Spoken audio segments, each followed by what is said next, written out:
WJE 2025 exam coming soon, 10 chemistry PIQ with answer. তো question number 1, নিম্নলিখিত যৌগগুলির মধ্যে তাপ সহন ক্ষমতা সবচেয়ে কম কার? চারটা অপশন আছে। ফাইনাল অ্যান্সার হবে BeCO3, বেরিলিয়াম কার্বনেট। তো কেন? কারণটা আমি বলে দিচ্ছি। কারণ বেরিলিয়াম কার্বনেট সবচেয়ে কম স্থায়ীপূর্ণ এবং সহজে তাপ দ্বারা বিঘ্নিত হয়। এটি খুব সহজে বিয়োগে ভেঙে যায় এবং তাই এর তাপ সহন ক্ষমতা খুব কম। নাম্বার 2 হচ্ছে, নিচের কোন পদার্থটির এনহাইড্রাইট হলো Cl2O7? চারটা অপশন আছে। তো ফাইনাল অ্যান্সার হচ্ছে ডি নম্বর, HClO4। ঠিক আছে, আর এই 4টা কিন্তু সাফিক্সে। ওকে, সো স্টুডেন্টস, উত্তরের ব্যাখ্যাটা হলো Cl2O7 হলো পারক্লোরিক অ্যাসিড HClO4। ওকে, এর এনহাইড্রাইট। তো Cl2O7 প্লাস জল H2O সাথে যদি বিক্রিয়া করা হয় তো 2 অণু HClO4 তৈরি হবে। ঠিক আছে, সো অতএব সঠিক উত্তরটি হলো ডি নম্বর অপশন। ওকে, নাম্বার 3 হচ্ছে, কত মোল ইলেকট্রনের ওজন 1 কিলোগ্রাম হবে? তো চারটা অপশন আছে।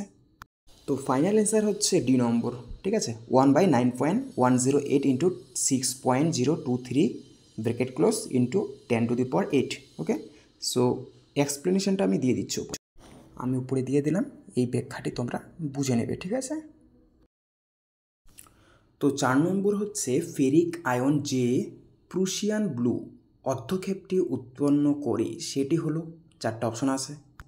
তো ফাইনাল অ্যান্সার হচ্ছে ডি নম্বর। ঠিক আছে, Fe4 FeCN6(3). ওকে, তো এটার ডেসক্রিপশন যদি তোমরা জানতে চাও তো প্রুশিয়ান ব্লু হলো একটি জটিল আয়নীয় যৌগ। ওকে, যা গঠিত হয় Fe3+, যেটাকে আমরা ফেরিক আয়ন বলি, এবং FeCN6(4-), এটাকে ফেরোসায়ানাইড আয়ন বলা হয়।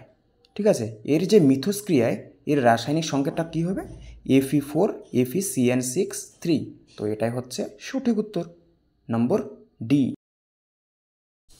তো নম্বর 5 হচ্ছে, নিচের মধ্যে কনডেনশন পলিমার কোনটি? PFC, টেফলন, ডেক্রন না পলিস্টাইরিন? তো ফাইনাল অ্যান্সার হবে ডেক্রন, অপশন সি। ওকে,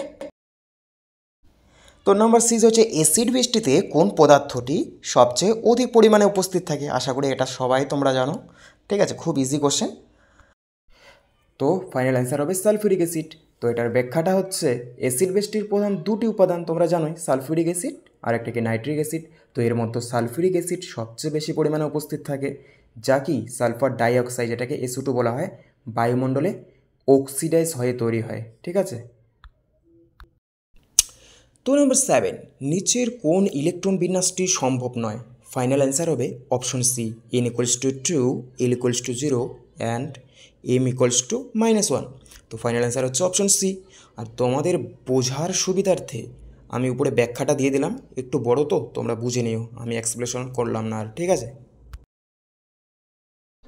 তো নাম্বার 8 হচ্ছে, C⁻12 এর অর্ধজীবনকাল হলো 5760 বছর। তো 200 mg C⁻12 এর পরিমাণ 25 mg এ পরিণত হবে। তো অপশন ডি, 17,280 বছরে। ওকে, তোমরা যদি এটার ম্যাথামেটিক সমাধান জানতে চাও তো আমি উপরে দিয়ে দিলাম, তোমরা নিজের থেকে বুঝে নেবে। ওকে,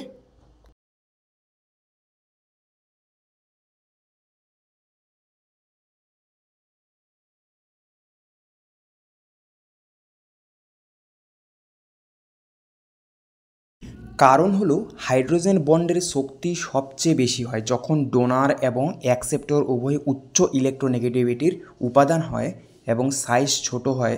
ফ্লোরিন সবচেয়ে ইলেকট্রোনেগেটিভ মৌল। ওকে, তাই F বন্ড সবচেয়ে শক্তিশালী হাইড্রোজেন বন্ড গঠন করে। তাই ফাইনাল অ্যান্সার হলো সি। তো সর্বশেষ কোশ্চেন নাম্বার 10 কি বলেছে? 25 ডিগ্রি সেলসিয়াস উষ্ণতায় সমান ওজনের ইথেন ও হাইড্রোজেন গ্যাস একটি শূন্য আধারে মেশানো হলো। তারপর কি বলেছে? হাইড্রোজেন গ্যাসের চাপ মোট চাপের কত ভগ্নাংশ? তো চারটা অপশন আছে।